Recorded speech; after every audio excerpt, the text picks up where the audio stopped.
What? So if it looks like power team after power team is moving to eXp, holy crap, man. I'm telling you right now, we have another announcement, okay, this isn't just the one we did a few days ago, another announcement, and really a special and near and dear one, because right here, Ryan Tolfson, Unity Home Group, these are people that I've personally learned so much from, that have been very much involved with how my business went from 20 million to 40 to 100 to, this past year over $200 million in production, now getting to share with our entire network. Well, it's because of people like Ryan, Bree, his entire team, and now we're partners. So we're going to explore why did Unity Home Group just leave Keller Williams and come to eXp, even though they didn't have to. They were very happy. They were doing great. And sometimes the easiest thing is just to do nothing, yet they made the move. And we're going to want to poke at you, Ryan, in terms of what do you see? Where's this industry headed? What are the reasons that you as a visionary in our industry are navigating your business this way versus so many of the other options that are on the table for you, including even going independent? So we'll want to poke at that, but very briefly, just share with people that aren't yet familiar with you, how many transactions did your team do? How many locations are you in? How many states are you in? And anything else you think they should know to understand the level of sophistication and just how well of just how awesome of a business you've created, and that now you're going to be sharing with our network and masterminding platform, our mentoring platform that we've built at eXp. Sure. Last year we did about 520 transactions. It was about 135 million in sales. We're consistently, I think that's the fourth year in a row we've broke 500. So we do quite a bit. Our market's a little bit slow right now because it's based on oil. So we have a struggling economy up here, but in Alaska, yeah, people are still moving, whether it's out or in, you get to help them. And we built our team. I mean, really our team's been going since about 2007. But 2011, we had a major shift where we focused on the team members and their goals and helping them build the biggest business they can within our organization. And that really got a lot of traction. Before that, it was always our goals and how they could help us reach them and what they needed to do. And while that worked, it wasn't the best model. I mean, we took our team, when we did the switch, we were about $23 million team. The next year, we went to 56. And then we went to 92. And every year since, we broke 100 million. So it made a big difference when people feel ownership, they feel pride in what they're doing, and they feel like you're supporting them.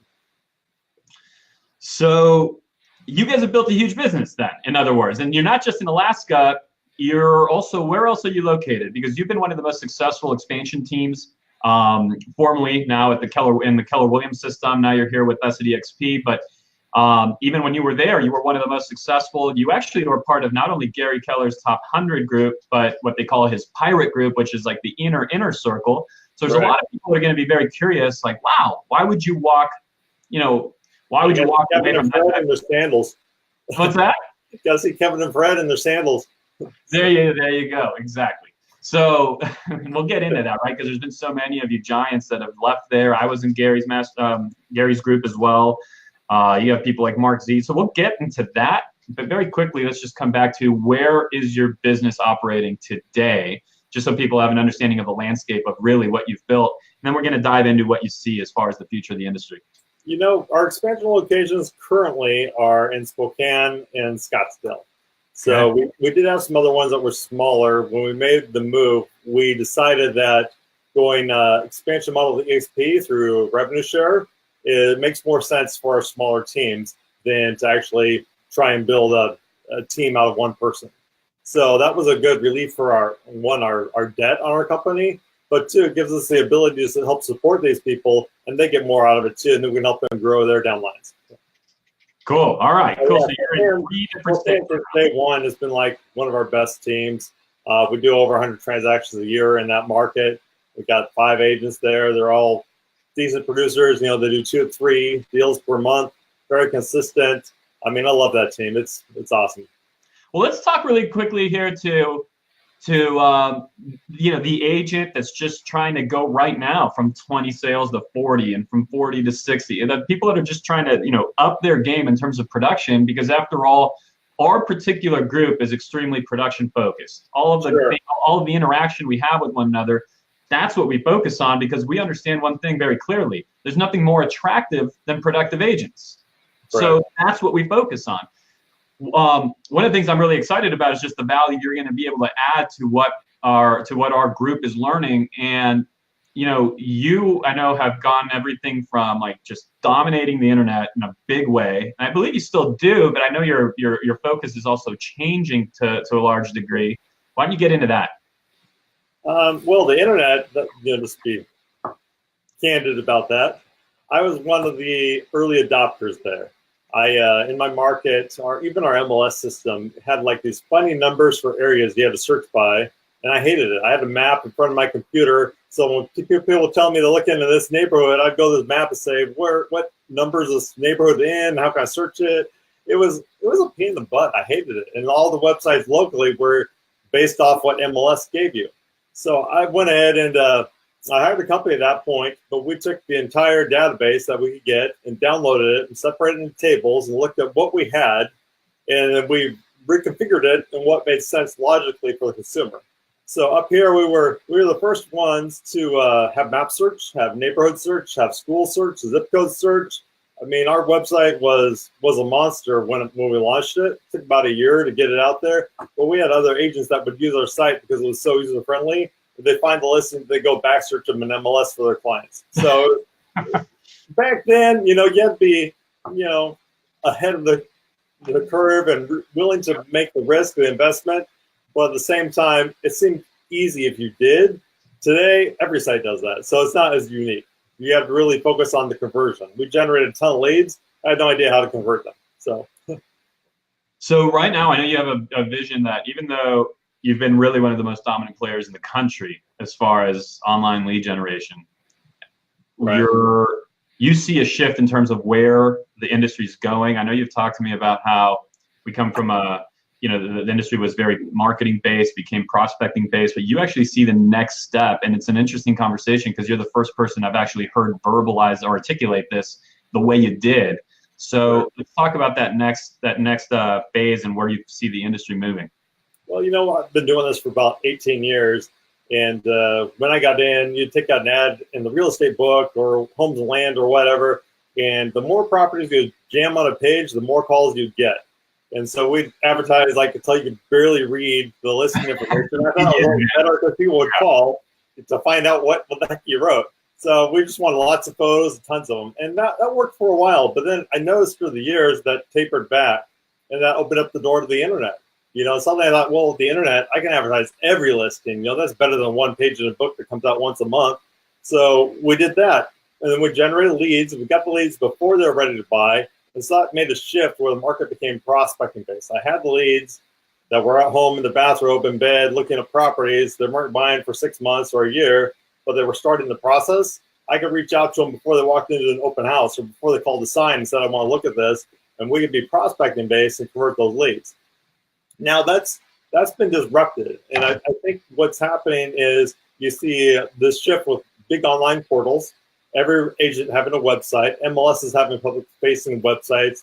You see HGTV is out there now. They're talking about property flipping, buying homes. I mean, we've been on 2 pilots with HGTV for home buying shows. So we know that it's becoming like infotainment. They're using that data that they know people like looking at to create entertainment around it. But that creates buyers out there or leads out there you get that aren't looking to buy for maybe 6 years, the long time period. They're just looking because they're curious. I mean, how many people have been on Zillow and looked at a market they don't even live in because they're curious? Doesn't mean they're moving there. You just want to see a house. Yeah. So you get a lot of leads like that. And I start looking at it thinking it's getting harder and harder with technology to convert those leads effectively and narrow down the true buyers. Conversion rates are absolutely down, right? Correct. So I look at it, I mean, we built this massive database. Our database in Alaska is 125,000 people. So we've got tons of leads. And our problem is not generating more leads. Our problem is the conversion. We have to convert all those people. And frankly, I mean, our team's about 30 people, but if it was 100 people, we still couldn't contact all those people effectively. So we see a shift in the market going from prospecting based to going to community based. And what I mean by that is getting involved in your community, caring about the things other people care about, aligning yourself with them, building a brand. They already have our information. We already have their information, but that doesn't mean they're going to work with us. If we do events like we did one just recently was photos with Santa, and we used the radio and advertised that to everybody. We didn't even invite just our clients. We invited everyone, like the whole city could come and free photos. And we hired a gal to do coffee and cocoa and have a professional photographer taking photos. We had gifts for the kids. Like, it was a fun event. We had about half our team, maybe a little bit more, show up and help support it. And we had quite a few families come through. But the interesting thing was we didn't talk real estate once in that. But we had one person ask us, and we got their information, and we had 4 referrals just off one event. But we didn't talk real estate. We were just connecting with the community. And part of what drove that was I've been doing radio ads for about 2 years. And last year, I can honestly, we track our phone numbers. We can honestly track our phone calls. We had 4 listings that sold as a result of our radio ad. And we do a lot of radio ads. The interesting thing is when we went on listing appointments for other leads, they knew us. It built reputation. It built brand. When I go to the store, people are like, hey, I heard the radio ad. Sounds great. Like it connects with the consumer, but they aren't ready to buy yet, and they don't take action on that phone number. We're building a brand, and we're doing the same thing with community events, going out there, building our brand, getting known, getting face-to-face time.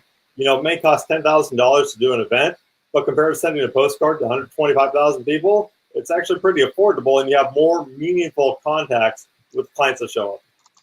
Well, first of all, what just has to be said is if you're in any of Unity Home Group's markets and you're a real estate agent, if you're in Alaska, if you're in Spokane, if you're in Scottsdale, these guys have 125,000 contacts in their database. So just throwing that out right now. They have about 145, 150,000 total. But, All right, so let's talk about, okay, it's very clear. You know the industry. You've been in the industry 18 years, you said. You're a perennial $100 million producer. You've gotten to the places of being in, circles such as Gary's Mastermind, even his Pirate Group, which is a much tighter group of people. Sure. And yet you've made a move. So people want to know why. Why? Especially in light of the fact that one of your options was to do nothing. In light of the fact that you're a tech-oriented person as much as anybody I know in this industry, and there is the company you came from is tech right now with everything they're doing, saying, and investing in. So yet you made a move, which you didn't have to make, and you chose this over other options. Walk us through that. I surveyed my team. That's where this all started. I felt like we became complacent a little bit. I wanted to get a pulse on the team members and what they were thinking, what they were feeling. And, I asked them what they like, what they don't like, what we can improve upon. They want more training. Like, I just wanted to find out how I can support them best to build a bigger business and provide it the way they want it, not the way I want it. And the number one complaint I got from my team was office space. They weren't happy with it. We were in a pretty bad building. I mean, it's like a lot of homeless around there and no security, and there was some challenges there. Yeah. Well, that's Alaska. I wouldn't want to be homeless here, a little cold, but it's a problem.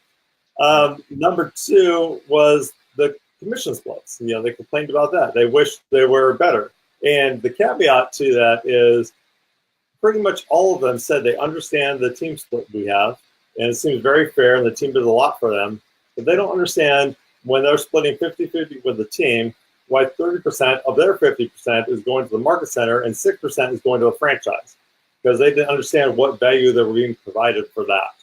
And I started looking at it thinking, well, we use our own system. We use our own admin. The admin turns everything in through whatever they have, .loop. But, we have our own brokerage software we run. So really, we do it ourselves, and we duplicate what we're doing to make, the file get approved to KW. And so it's kind of a hassle. We backtrack all the accounting. Like, we do a lot, but there really, I started looking at it, and there really wasn't a 36% value for what we were getting.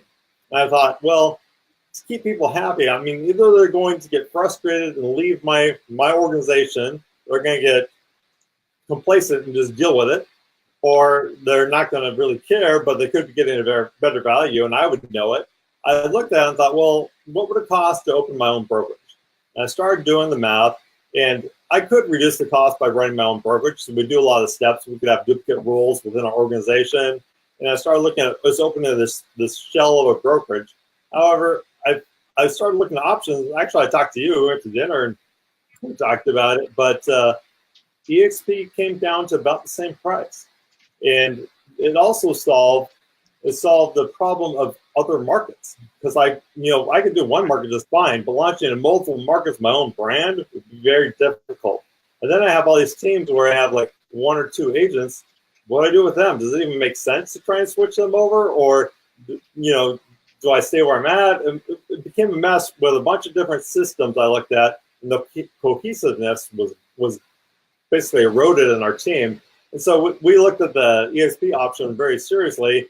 And, the more I thought about it, I thought, well, this is a great opportunity, one, to reduce the cost for all my people, which hopefully will make them more effective. But, I can reduce the cost, but through the revenue share, if they want to get engaged, they can actually net zero. So there's no brokerage cost. Well, dude, let me make you feel, I'm going to make you feel bad for a moment, but then also hopefully very excited. Right. So how long have you been busting your ass building your expansion network? How many years? Oh, yeah, I know where you're going with this. Yeah, I've been working on that since 2012. 2012, this is 2019, 7 or so years of really going at it, risking everything often because so many did lose everything and trying to get done what you did get done. You actually broke through, which is awesome. We've failed quite a few times. So I've been at EX, and this is just tied to something you said earlier because you mentioned your other locations where you just realize like, wait, we're going to continue our expansion. We're going to continue what we're doing in the 3 markets where we're very successful right now. And now we have another format of what expansion could look like. Should we choose to, you still might build out another physical location, another place. Very well might, because you are one of the few that know how to do it and have done it successfully with profit on the other end. But you're also seeing that there's an alternate way to grow some of your markets. And 7 years of busting your ass doing it. In the meantime, I've been over here for 11 months now, operating my independent business at eXp, and I'll explain that in a moment. Because truth is, Ryan, you did go independent. You are. Right. We all are. But I've been brokering my liability through eXp's license for 11 months, and I'm in 23 states. Yep. Now that wasn't even something I had my radar on. Your cost of entry was much lower than mine. I guarantee that. Oh yes, my cost of entry. Here was my cost of entry. Yeah. This here, and a lot of it just happened in what I was doing anyhow at conferences, at seminars, etc. But that is something, like I said, that might make you feel bad for a moment, but it also has to make you feel terribly excited about, holy shit, like, because the truth is you understand the game far more than I do with what you've learned over those 7 years. Yet I see the opportunity to appreciate it because of what I've done and where I've been.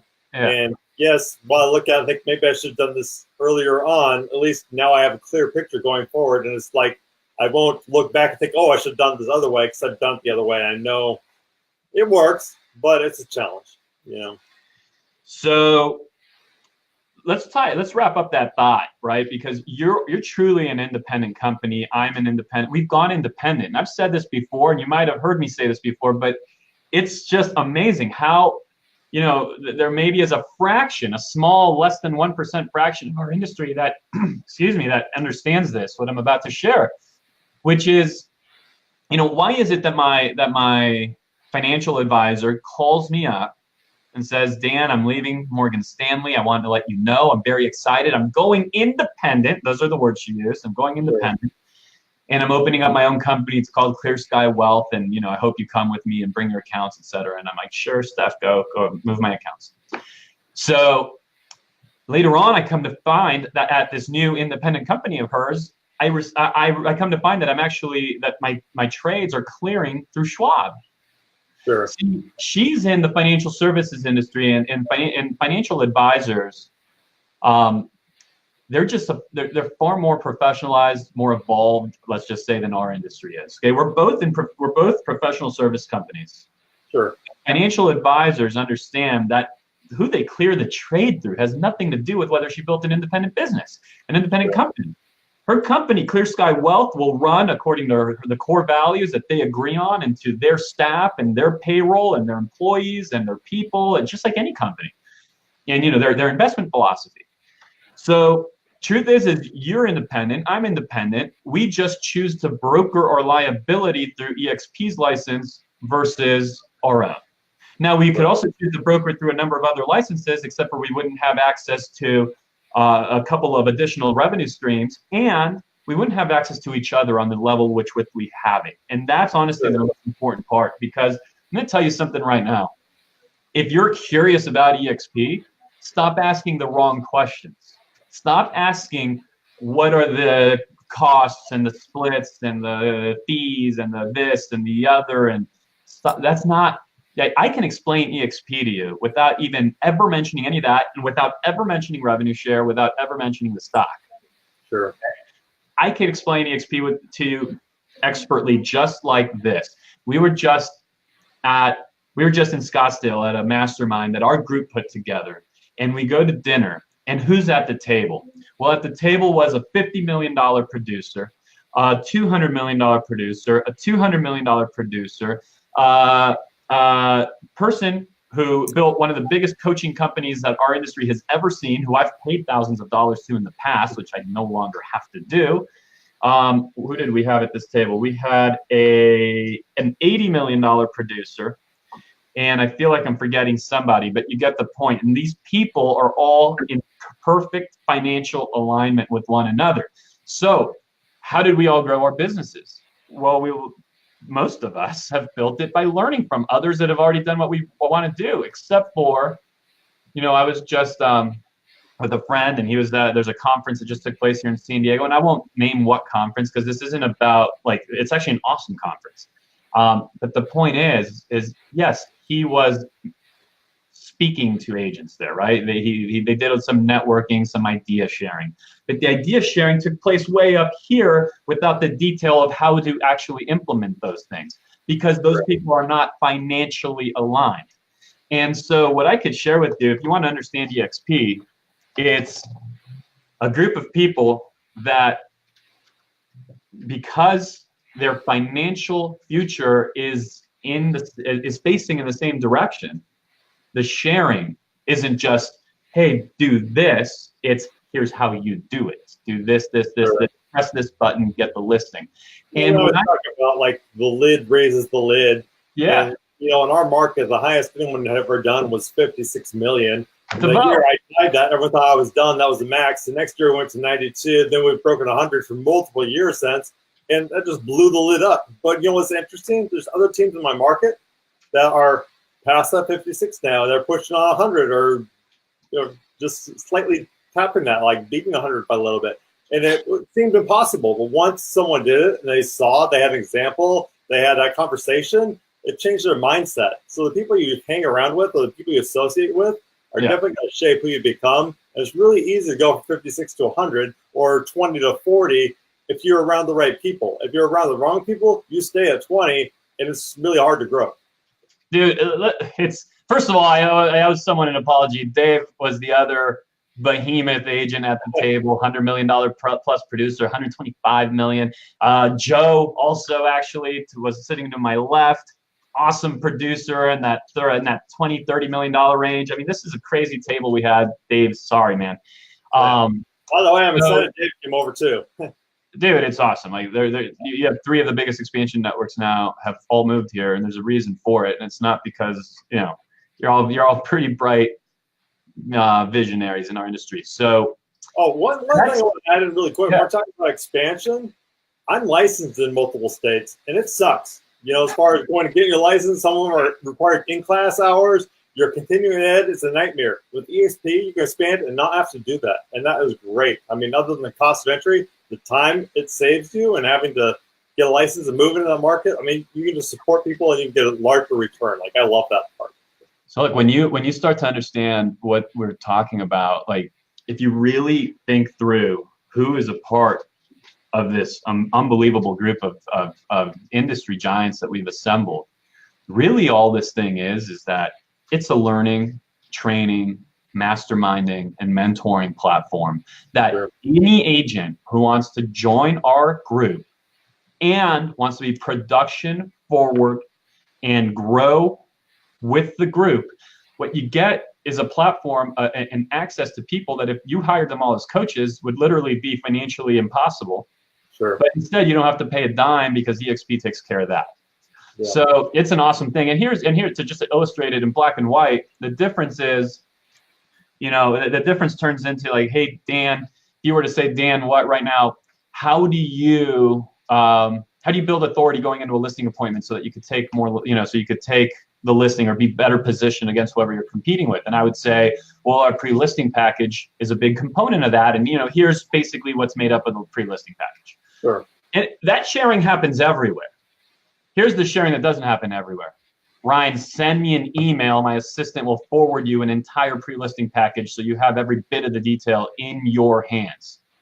That's what the group's about. And if you're production forward, if you really want to grow, if you want to help others grow, this is easily the most fun that I've ever had in real estate. It's my 14th year, and you could see the quality of who is getting involved. Well, just talking about sharing really quick. I mean, you and I just had a conversation. We were at a different conference, and you did a presentation. I was looking at it, and I run a pretty good business, but I was looking at it and thinking, there's still things I can tweak or revisit in my business. And so I reached out to you and had you share your presentation with me. So now we can have a meeting and make our team even better and hopefully grow further. So like, that's exactly what you're talking about. That sharing happens, and that makes everyone sharper, more productive, do better production. Like, I love that. So it's the whole purpose of going to these conferences. What's the best way for somebody to get in touch with you should they want to understand, whether it be how to send you a referral? Sure. Whether it be how to just to understand a little bit more of is this a good fit and why, or just to connect with you. Should they just find you on Facebook, email you? What should they do? Yeah, they can find me on Facebook, or they can email me. It's Ryan@unityhomegroup.com, and just shoot me a message, and I will definitely respond. You know, I'm happy to talk about. I'm really passionate about expansion and building brands. We did a class yesterday on the internet, how it's disrupting the market and how to stay viable within that. And the interesting thing was, first of all, we started the class. We asked about generating leads, who had a problem with that, and like 1 or 2 people raised their hand. And then we asked about converting leads and had a problem with that, and pretty much everyone raised their hand. So it seems like the conversion piece is the challenge. So we talked a lot about that. But at the end of the day, we did a survey to find out, you know, what they like to learn more about after this class. And it wasn't on the conversion piece. Like, most people understood the principles of converting leads, but they want to learn more about building a brand and solidifying themselves, because they realized leads aren't hard to get. Leads are pretty easy. If you have money, you can buy leads. Like, that's not the problem. Yeah, leads aren't the problem. The converting is the problem, and it's becoming more evident that branding is the problem, because you have to stand out from everyone else. And so, you know, we're working on getting a class put together for that, like how to build your brand to share with people, because that's what they want to hear. I'd be happy to share that stuff with anybody who reaches out to me. So, well, we're, I think, done with this broadcast. All right. So unless there's anything else you want to share, man, I just want to emphasize the quality of the people. Because here's the truth, is I understood revenue share for a couple of years before I made the move. I didn't care. I understood the stock for I didn't care. It didn't matter. It didn't matter until I understood the quality of who's involved here and how together we could create insane value for agents, create a mastermind network, a coaching platform, a training platform, a mentoring environment for agents to grow, want to be production forward, and how that would become unbelievably attractive, how we could give them value, and therefore we'd all grow, because you know you can't grow in the absence of value. When I understood all that, I'm like, oh, now the revenue share makes sense. The revenue share is why we're going to share so much with them. Revenue share is why we're going to give them the this, and then push this button, get the listing level of detail. And it's been a blast, man. Our business grew, by the way, in the first year we were at eXp. Our business went from 161 million in production to 215 million. So a very significant jump in production, and we are laser focused here to make 2019 even better. So I know you are as well, man. I can't wait to see you and Bree and the rest of the team, and I'm looking forward to the next time we get to hang out in person, which we will do shortly at one of our masterminds. Yeah, sounds great. Thank you. All right, buddy.